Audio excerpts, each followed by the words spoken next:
Você já se pegou vendendo uma ação porque ela caiu e depois viu ela subindo 30%? Ou comprou um fundo de investimento porque todo mundo no Instagram falava sobre ele? Se você respondeu sim para uma dessas perguntas, não se preocupe. Talvez você tenha caído em um viés comportamental. E spoiler, quase todo mundo cai neles.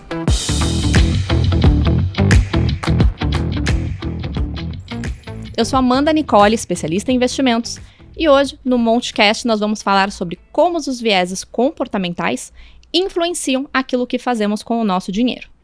E para falar sobre isso hoje, eu vou receber 3 convidados. Ellen Cardoso, assessora de investimentos, Apolo Duarte, especialista em renda variável, e Paulo Seco, sócio da Monte Alto Investimentos. Sejam muito bem-vindos. Muito obrigada. Obrigado, Amanda. Bom, e para a gente começar, Paulo, eu gostaria que você falasse um pouquinho sobre o que são os vieses comportamentais e como eles influenciam no nosso dia a dia. Legal. Primeiro, é um prazer falar sobre esse tema tão importante e ao lado do Apolo e da Ellen e com você trazendo o podcast. O viés comportamental nada mais é do que tendência que todo ser humano tem de comportamento que acaba afetando uma tomada de decisão na hora de investir. E normalmente essa tomada de decisão é atrapalhada por conta desses vieses. Eu acho que dá para citar alguns, vou citar alguns aqui, poucos, mas ao longo do nosso bate-papo provavelmente a gente vai falar bastante sobre isso, que é o viés de confirmação, que nada mais é do que aquele me fala o que eu quero escutar, né? Ou aquilo que você procura informação que confirme no que você quer acreditar. Tem o viés da ancoragem, que é olhar aquela... Acho que o exemplo mais clássico é olhar a rentabilidade passada de fundo de investimento e acreditar que aquilo vai se repetir eternamente. E tem também o efeito manada, também muito clássico, né? Aquela história de eu tô fora da festa, eu quero participar e acabo entrando na festa no momento errado normalmente. Então, acho que esses são assim, alguns exemplos, mas a gente vai falar mais aqui. Bacana. E a gente costuma falar que a gente é racional com dinheiro, mas eu acho que a prática aí no dia a dia justamente mostra outra coisa. Eu queria que vocês dessem alguns exemplos pra gente de decisões que a gente toma baseados nesses vieses, nas nossas emoções ou nas nossas crenças e que estão presentes no nosso dia a dia. Bom, prazer estar aqui falar com vocês também, no Montecast. E, bom, todo dia a gente é influenciado por diversas coisas, né? Cada pessoa tem uma história, tem uma relação com dinheiro e isso influencia nas decisões que a gente toma, né? Acho que é praticamente impossível alguém tomar alguma decisão sem algum tipo de emoção, né? Nós não somos robôs, somos seres humanos, né? E acho que o saber que a gente tem esse comportamento, acho que facilita para tentar identificar também quando que a gente pode estar tomando alguma decisão errada, alguma decisão impulsiva, ou aquele momento que você vê todo mundo fazendo alguma coisa, vê fazendo investimento, ou algum certo comportamento e olha, não quero ficar de fora, quero fazer também, né? Acho que todo mundo já deve ter passado por isso em algum momento, né? E acho que faz parte, né, desses viés comportamentais identificar para saber e tentar não pular nas armadilhas, né, que vão aparecendo aí no dia a dia da vida também, né? Sim, os viéses comportamentais, eles estão presentes principalmente nos dias de hoje com a tecnologia. Então, por exemplo, nas redes sociais, com os algoritmos, que ele vai exatamente no nosso viés de confirmação. Então, se você clica em algum tipo de anúncio, então ele sempre vai te trazer o mesmo conteúdo e isso reforça esse viés. Então, não só para investimento, mas também para consumo, os viéses comportamentais, eles estão absurdamente presentes. É claro que no consumo a gente acaba impactando, dependendo do nosso viés, né, a parte do nosso investimento. Então, se a gente consome mais, a gente deixa de investir. Então, está tudo diretamente relacionado com os nossos vieses comportamentais no dia a dia. Bacana. E você, inclusive, comentou sobre essa questão das redes sociais, né? E eu queria que a gente falasse um pouquinho mais como as redes sociais têm influenciado os nossos vieses comportamentais e as nossas decisões do dia a dia. Hoje na internet, por exemplo, a gente tem acesso a muita informação e dentro dessas informações a gente tem diversos canais em diversas redes sociais, por exemplo, de pessoas falando sobre investimentos. Muitas vezes, de fato, são pessoas que têm bastante credibilidade, outras vezes não. E eu queria que vocês falassem um pouquinho como que o investidor pode evitar cair nas armadilhas da internet e dessas dicas muitas vezes, que podem ser boas ou não, de internet. Esse exemplo, ele é muito sensível em relação a essas pessoas que dão curso na internet, deixando claro que a gente não está aqui para falar mal sobre quem ensina e quem está disseminando conhecimento, mas muitas vezes o investidor, uma pessoa física ali comum, ela não consegue identificar se aquele conteúdo de fato serve para ele. Então, ele não consegue questionar, ou ele não tem essa capacidade de questionar sobre se ele é capaz de lidar com essa frustração, caso o que ele tenha aprendido no curso ou através daquele guru financeiro não tenha dado certo. Eu tive recentemente um caso de uma pessoa muito próxima a mim, que fez um curso através da internet e ali ficou com excesso de confiança, achou que poderia operar no mercado de opções, de derivativos, e aí ele não conseguiu, ele perdeu o recurso, entrou em algumas dívidas e assim a gente acaba desestruturando, né, ali o núcleo familiar. Então isso é um assunto muito delicado. E talvez a gente tenha, dentro dessa parte de internet, diversos vieses atrelados, né? Porque esse que você falou é um viés onde você não se conhece necessariamente, né? Você tá ali junto com o efeito manada, vendo as pessoas fazerem, mas não sabendo se aquilo faz sentido para você. Mas existem também outros vieses que a gente pode falar atrelado a isso. Por exemplo, quando a gente vê alguém na internet e essa pessoa tem 1 milhão de seguidores, isso traz pra gente também o viés da autoridade. A gente acredita que por aquela pessoa ter 1 milhão de seguidores, talvez ela de fato saiba ali o que ela está falando, mas também pode não ser uma verdade. Sim, exatamente. Acho que na verdade a gente é afetado por um conjunto de vieses, né? Não é um único específico. Obviamente vai ter um específico que vai pesar mais, mas acaba acontecendo um conjunto ali de tendências que a gente acaba tomando por conta desses vieses. No caso da internet, que a Ellen bem lembrou, existe muito viés da confirmação, né, que acaba aparecendo para você em rede social, em YouTube, o que for, aquilo que você estava procurando, aquilo que você queria acreditar, né? Então isso, eu acho que uma maneira de tentar evitar esse tipo de coisa é buscar um pouco o contraditório, né? Buscar um pouquinho o que a gente... o outro lado da moeda, né? O outro lado da história. Queira mudar de opinião, né? Tentar ouvir o outro lado, Sim. Mesmo que você não concorde, mas ouvir porque isso pode te ajudar a não cair nesse viés, né? E é uma coisa, hoje a gente tem um acesso muito grande à informação, né? Qualquer pessoa acha qualquer assunto na internet e nem sempre as pessoas que estão transmitindo isso, ela talvez saiba exatamente como funciona, e acho que vale a pena também cada pessoa se questionar qual a relação que ela está tendo com você. Ela está se pondo como aquele guru que sabe tudo e que vai resolver todos os seus problemas. E a gente vê muitas pessoas que, às vezes, elas buscam um bilhete premiado, né? Ela quer uma solução rápida que vai resolver tudo de uma maneira eficaz. E nós somos profissionais de investimento, estamos aqui há bastante tempo. Investimento, decisões financeiras são racionais, envolvem risco-retorno, e o maior aliado é o tempo. Então, não existe um bilhete premiado, né? Se alguém tiver uma dica de como fazer a coisa acontecer, ganhar aqui muito dinheiro de uma maneira extremamente rápida, desconfie. Tem algo que pode não fazer sentido aí, né? Muito provavelmente ela não deu curso. Então, provavelmente ela não ia dar o curso, ela ia só aproveitar a dica. Exatamente. Falando com você, né? E a gente vê isso muito acontecer. Teve um caso, alguns anos atrás, de um cliente que ele fez um curso com uma pessoa que se dizia mestre dos derivativos, e essa pessoa que dava o curso, inclusive, falava nos vídeos: olha, não importa para mim se está caindo ou se está subindo no mercado, porque eu estou sempre ganhando. E essa pessoa fez os cursos, começou a operar com ele, fez os cursos com ele, começou a operar com ele. De fato, tecnicamente, era uma pessoa que sabia muito, mas que estava vendendo algo que não era verdade. Vendendo um sonho, né? Porque quando você vai procurar o curso, você chega no curso e fala: olha, você vai ter que trabalhar bastante, vai ser difícil, você vai ter que avaliar o risco-retorno e vai demorar. A pessoa vai embora, né? Então ela foi no que não, vai dar tudo certo e vai ser rápido, né? Você não vai correr risco e vai ganhar dinheiro, né? Resultado da história, não estaria falando se não tivesse acontecido algo ruim. Esse cliente quebrou. Ele perdeu o dinheiro dele todo que ele colocou não só no curso, mas nos investimentos que ele seguiu aquela pessoa do curso. Então, acho que saber desses vieses, nós temos...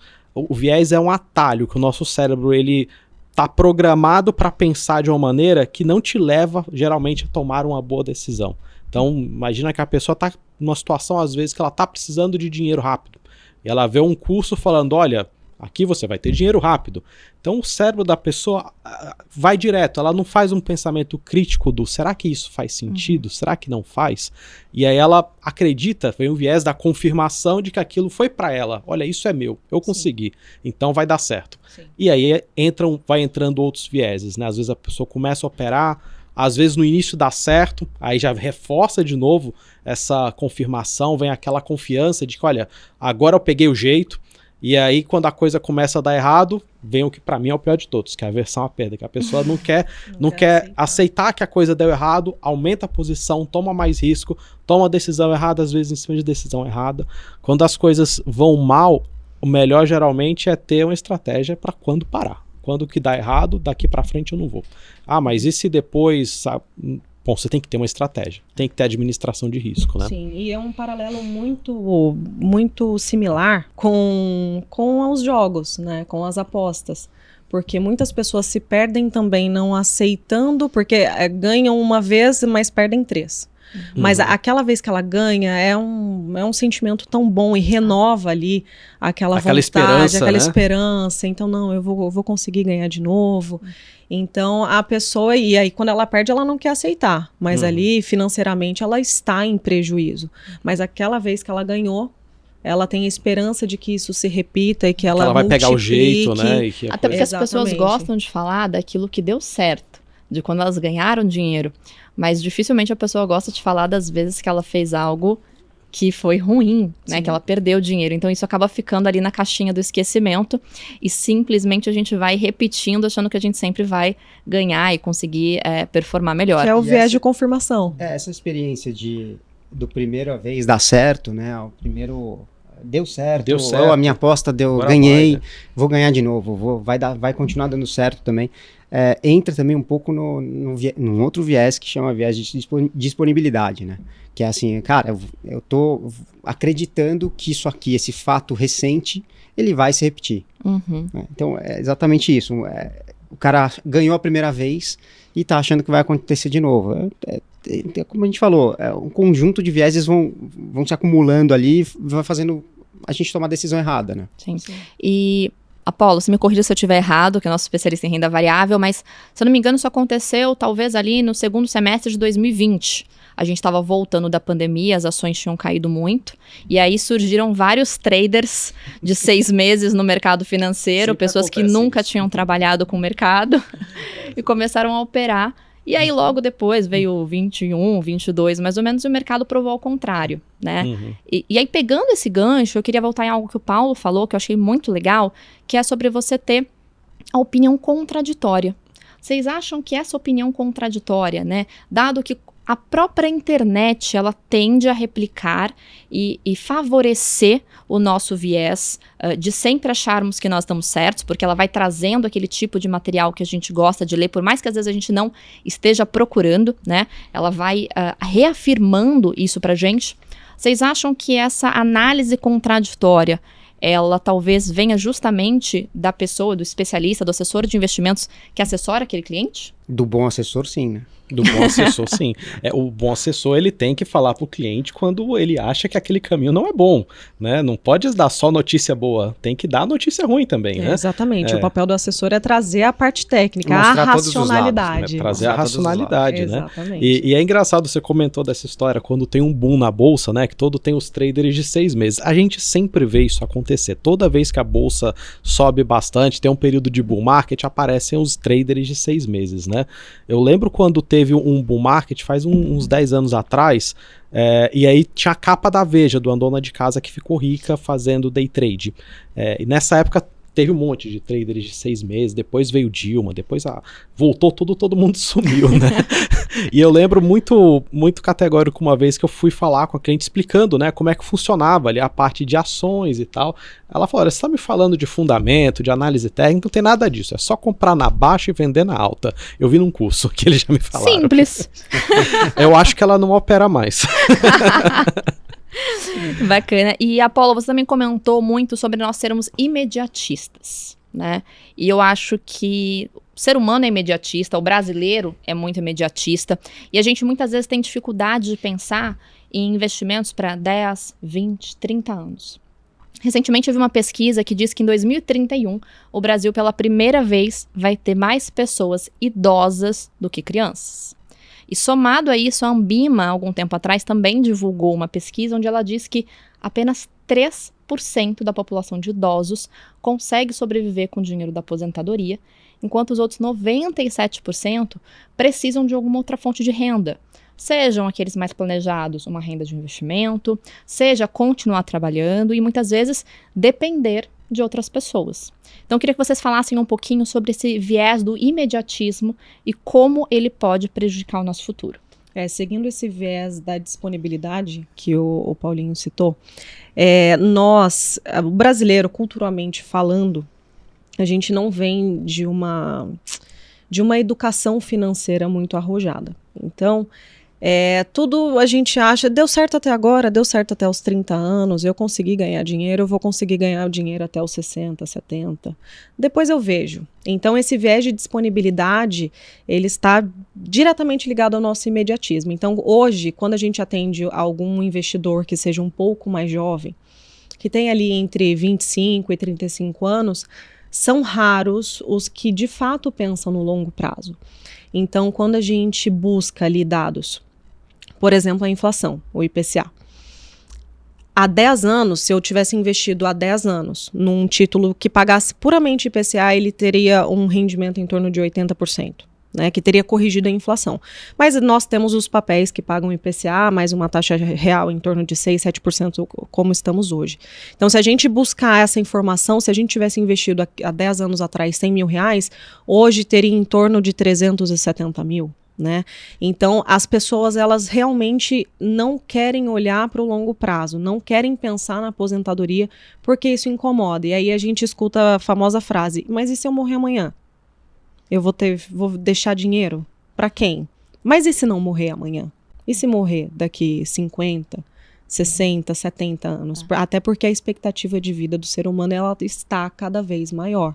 Então, as pessoas, elas precisam, para ontem, pensar na aposentadoria, pensar quando chegar numa fase um pouco mais madura, poder trabalhar por opção ou ter ali uma renda passiva, né? Então, abrir mão de um pouquinho agora para a gente conseguir garantir algo mais tranquilo lá na frente, exato, né? E quando você traz essa questão, por exemplo, da inflação, 80%, né, que você falou em 10 anos, a gente não está falando nem ganho, a gente está falando simplesmente na correção. exato. Né? E a gente acompanha isso no dia a dia. Da coisa mais boba, do pastel que você comia na feira alguns anos atrás, você pagava R$1, R$2, ao pastel agora que está R$15, R$16. Então, a gente não está falando nem de ganho financeiro, né? A gente está falando da importância da correção, né, do poder de compra, da manutenção do padrão de vida, né? Mas, e mesmo assim, por que vocês acham que as pessoas ainda continuam não fazendo isso?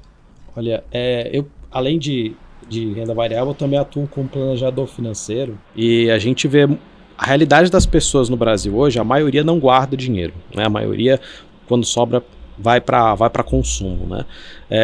E a gente conversa com muitas pessoas que estão ali na casa dos 50, que não fizeram nada, que não guardaram nada, que estão 100% dependente do INSS, por exemplo, quando tem.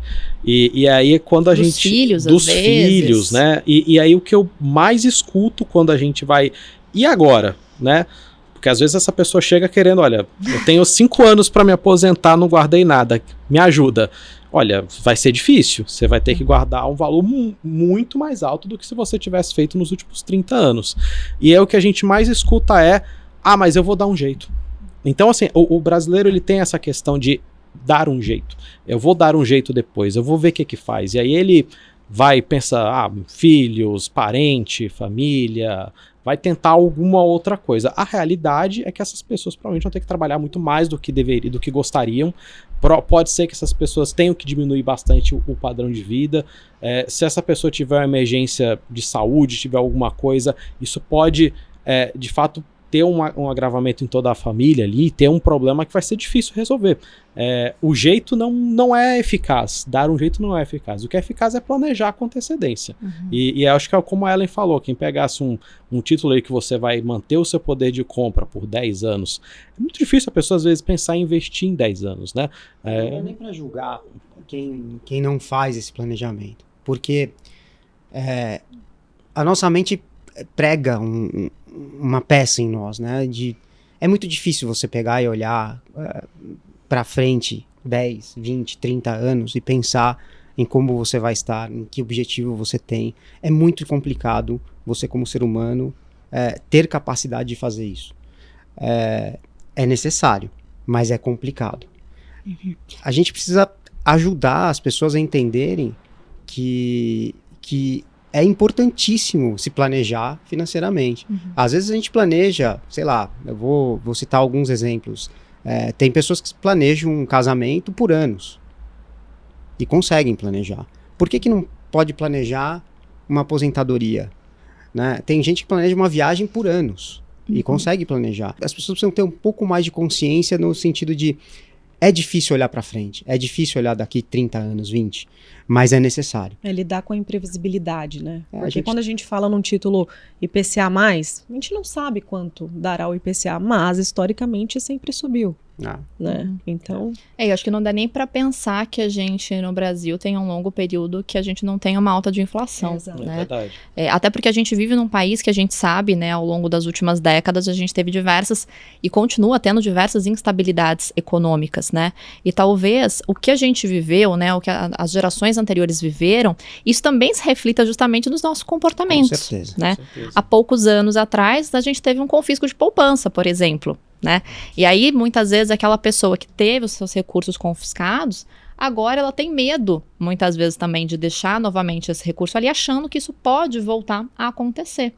Então, é muito daquilo que a gente vive, é muito daquilo que os nossos pais viveram e acabam trazendo pra gente, que a gente vai replicando no dia a dia.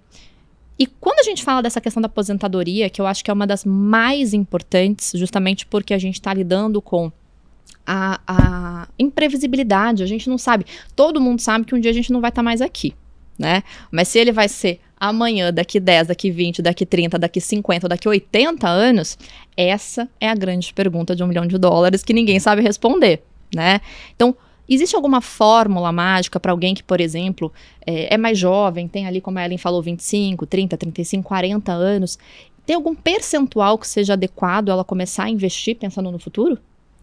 Uma coisa, acho que só um adendo até que a gente tem que considerar sempre, né? É que hoje, querendo ou não, realidade brasileira, a gente teve hiperinflação, a gente teve confisco, a gente tem pouco tempo de uma economia que está indo e com seus problemas, né?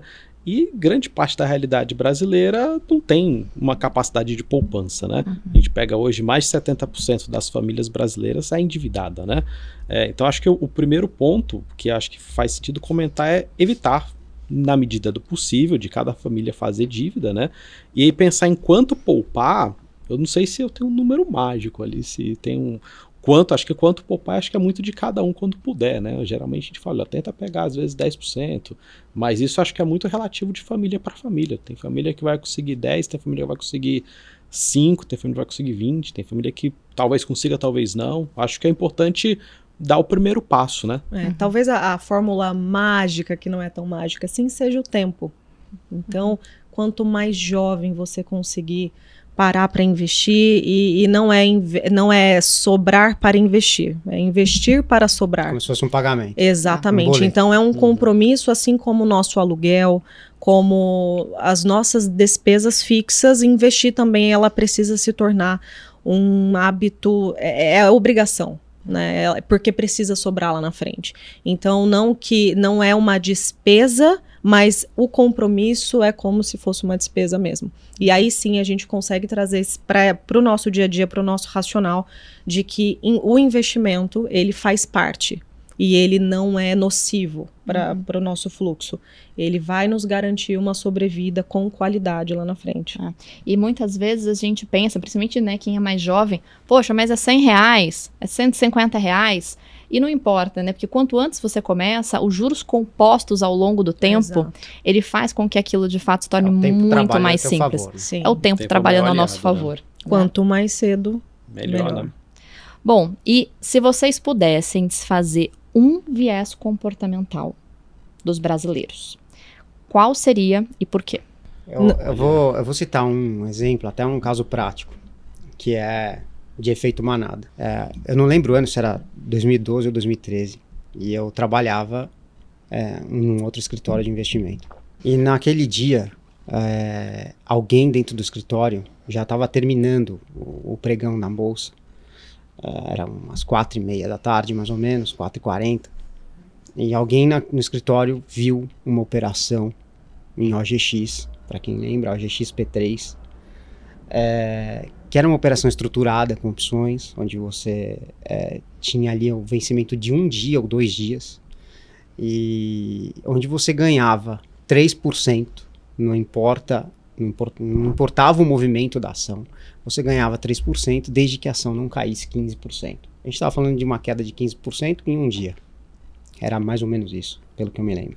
Muita coisa, muito improvável, né? De um dia para o outro. 15% num dia, né? O improvável. mercado meio de lado naquele momento, já para fechar, 3% para ganhar num dia. Parece uma operação dada. Então, quem levantou a operação, falou alto no escritório o que aconteceu. Acho que a gente estava naquele momento em 50, 60 pessoas dentro do escritório. Automaticamente, as 50 pessoas começaram a ligar para os seus clientes e mostrar a operação. Apesar de todo mundo ser claro e falar você só vai se dar mal se cair 15% ou mais, você via muito cliente querendo entrar com muito dinheiro na operação, porque afinal eram 3% num dia. Muita gente controlou, né, os ânimos dos clientes para não entrar com bastante dinheiro, mas se eu estou contando essa história aqui, o resultado final já está claro, né? No dia seguinte a OGX caiu acho que 25%, 27%, a operação foi desmontada e todo mundo ficou no prejuízo. Então, foi um movimento bem claro de efeito manada, né? Porque foi uma pessoa que achou uma operação dentro do escritório, falou alto e todos que escutaram começaram a vender a mesma operação. O efeito manada, o viés de confirmação também, porque não é humano a discussão, é desconfortável a gente discutir e ter a opinião contrária, né? Então o ser humano, a todo momento, o nosso cérebro, ele naturalmente quer proteger, ele não quer a discussão. Então a gente não vai buscar uma discussão, a gente não quer uma opinião contrária. E aí a gente acaba entrando nesses efeitos manada. Não quer ficar de fora, né? Exato. Quer ficar de fora, né? Exato. Eu acho que um outro viés ali que acho que é tão nocivo também quanto é a da confirmação, que a gente até comentei um pouco antes, né? A pessoa que ela acha que, poxa, isso daqui é pra mim, isso daqui agora é o que, peguei o jeito, olha. Você se vê.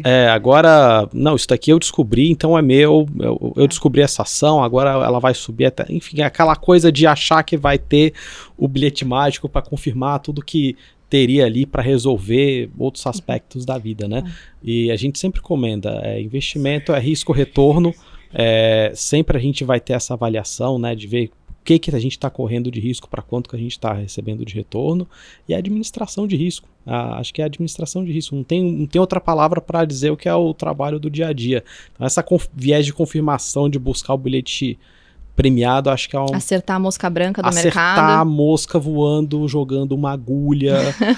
Cara, não existe isso. Não existe isso. Para mim, o caso que eu tenho, que é o mais recente, é por viés de confirmação mesmo, porque muito provavelmente a pessoa não buscou uma opinião contrária ou alguma outra pessoa com alguma outra experiência, enfim, e acabou se colocando em dívida e mexendo bastante ali no núcleo familiar. Então, para mim, é o mais nocivo, é o que... a confirmação. O que me parece mais nocivo tão ruim também quanto a aversão à perda, né? Porque não saber quando estancar a ferida é tão ruim. É porque também uma coisa meio que leva a outra, exato. Né? Porque aí você tem a confirmação e aí pela sua opinião você começa a fazer alguma coisa, mas aí você também não quer assumir que deu errado, aí você também não quer desfazer da posição e assumir aquela perda. Então uma coisa leva a outra, mas eu acho extremamente nocivo o excesso de confirmação, ou viés de confirmação. Na verdade. verdade. E eu quero então fazer uma pequena provocação com o que vocês estão falando, porque, enfim, o Paulo deu ali uma história de algo que aconteceu com ele como profissional de investimentos, dentro de um escritório de investimentos. Então eu quero perguntar, será que o mercado financeiro, cheio de lógica, cheio de gráficos, será que ele é realmente tão menos racional do que o investidor? Ou será que, aliás, tão menos emocional do que o investidor? Ou será que o mercado financeiro, mesmo cheio de toda a pompa, todo o glamour e todos os gráficos, também tende a ser irracional? Ele tende a ser... É um misto, porque no final do dia são pessoas que estão trabalhando, que estão ali de frente com aqueles gráficos e estão tomando as decisões. Eu costumo dizer para vários clientes que investir é andar num campo minado. E eu tô falando isso porque a gente não vai ter certeza de nada, né? Ou fazendo uma brincadeira aqui, a única certeza que a gente tem na vida é pagar boleto e a morte. Né? Então, a gente não vai... Isso. Pagar o boleto, tá dentro do boleto. É verdade. A gente não vai ter certeza de nada, né? Então, a gente tá também à mercê de todos os vieses que a mente humana nos prega. Uhum. É evidente que quando a gente conversa com um cliente e a gente fala de algum investimento, existe todo um racional por trás e um estudo de tudo que pode acontecer, mas a gente não é infalível. Não deixa de ser um ser humano que replica. Exato. Não e talvez seja importante até para a gente entender com sentimentos mesmo e com emoções as necessidades das outras pessoas, né? Entender, ser humano e entender a pessoa também como humano dentro das suas necessidades, tanto individuais quanto familiares.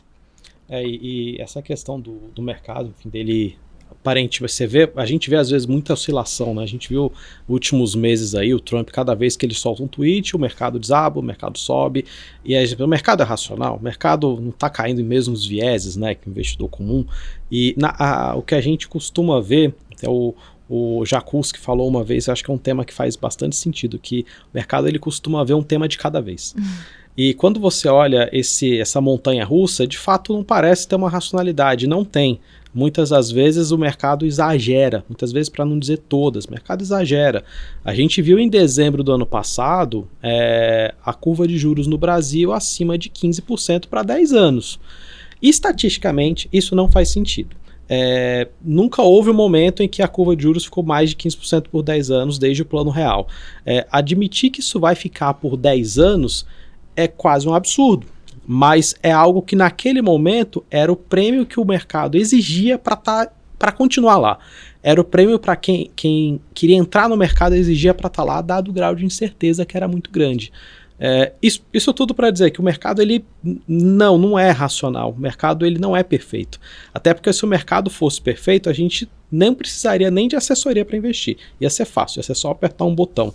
Mas no longo prazo, ele vai geralmente para a racionalidade. No curto prazo, ele vai exagerar sempre nos movimentos, para cima, para baixo. Isso faz parte do mercado. Geralmente ele caminha para a racionalidade com o passar do tempo, né? E eu acho que aí, respondendo à pergunta, o investidor versus o mercado, quem que toma decisões menos racionais?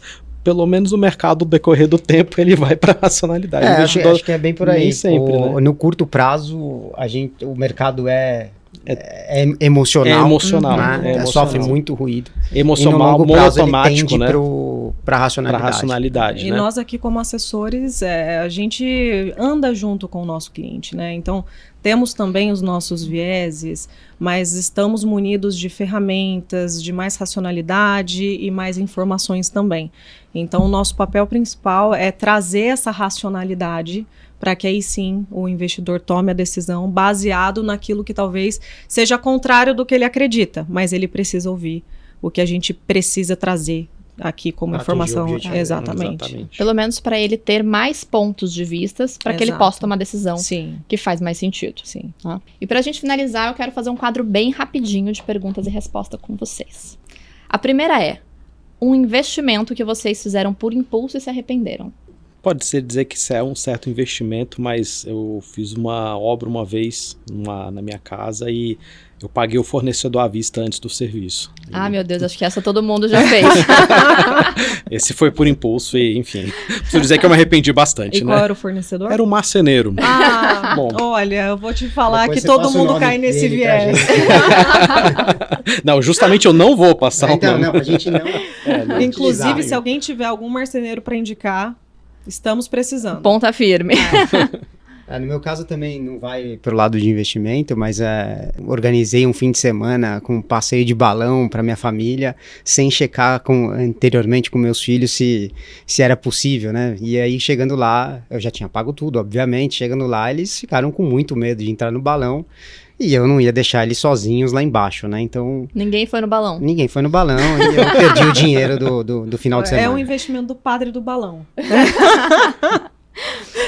Um viés que você briga com ele até hoje. Acho que pra mim a versão AP é difícil. Eu brigo com o viés de confirmação. Não que eu busque, né? Mas é aquilo, aparece muita coisa que eu quero acreditar, que eu tô pensando, e aí eu acabo evitando um pouco ver o contraditório, né? Que foi o que eu mencionei. E isso acho que realmente não serve nem só para investimentos, né? Qualquer coisa que a gente olha na internet, de repente você falou com uma amiga sobre alguma coisa e essa coisa começa a aparecer repetidamente, parece até um sinal divino pra gente poder comprar, né? Isso que eu ia citar. O viés de confirmação é o que está mais presente na minha vida, porque não só para investimento, mas para o consumo. Então, se clica ali em algum produto, ele já vai aparecer e às vezes você não tem a necessidade, você não precisa. Inconscientemente, você cria uma necessidade de algo que você não usa. Um dos grandes vilões de todo planejamento financeiro, os gastos não previstos. Exato. Gente, e o melhor conselho que vocês já receberam sobre dinheiro? Comece o quanto antes. Eu comecei aos 14. Meu avô me falou, quem guarda tem. Não é sobre dinheiro, mas é sobre investir, é sobre ser simples. Né? A gente acha que muitas vezes o investimento precisa ser sexy, complexo, e não é o contrário. A simplicidade ajuda muita coisa. Menos é mais, né? Menos no é investimento. mais. Sim. E ainda mais a gente falando numa época hoje que, né, a gente falou bastante de internet aqui, mas tem tanta gente procurando like por aí. E o que é simples, o que não é polêmico, muitas vezes não dá like. Né? É verdade. E o pior conselho que vocês já receberam? Gasta tudo. A gente não sabe o dia de amanhã. Eu não vou falar a pessoa que me indicou o marceneiro, né? Mas uma outra que eu acho terrível é que bem parceladinho se compra até um iate. Ou se compra a lua. Ou se compra a lua, né? Parcelar um monte de... Eu não consigo lembrar exatamente nada específico, mas assim, uma coisa que eu lembro que acontece com frequência é o conselho de compra de uma determinada ação de uma empresa. E porque eu fiquei sabendo que o sócio ou que as o informações diretor, privilegiadas. Eu acho que esses são os piores que existem. E se vocês pudessem fazer o ouvinte se lembrar de uma única coisa deste podcast, o que vocês gostariam que ele se lembrasse? Não tem jantar de graça. Desconfie de coisas fáceis demais e muito simples para alcançar seus objetivos. Ninguém se torna rico no mercado financeiro. Eu acho que a principal mensagem é o global do que a gente falou aqui, né? As pessoas entenderem o que são esses viéses comportamentais, entenderem que isso afeta sim a nossa decisão de tomada de decisão de investimento, e porque o simples fato de entender e aceitar que eles existem certamente vai ajudar as pessoas a tomarem decisões melhores. A gente pode falar que talvez o maior risco não esteja necessariamente no mercado, e sim dentro da nossa cabeça. Sim. Com certeza. Com certeza. Adorei o papo, pessoal. Obrigado por vocês compartilharem a experiência de vocês no dia a dia. E no final, acho que é isso. Investir não é só sobre números, e sim sobre as nossas crenças e as nossas emoções. Se você gostou desse bate-papo, segue a Monte Alto Investimentos no Instagram e manda esse podcast para aquele seu amigo que vive trocando de investimentos, assim como troca de série no streaming. Até mais!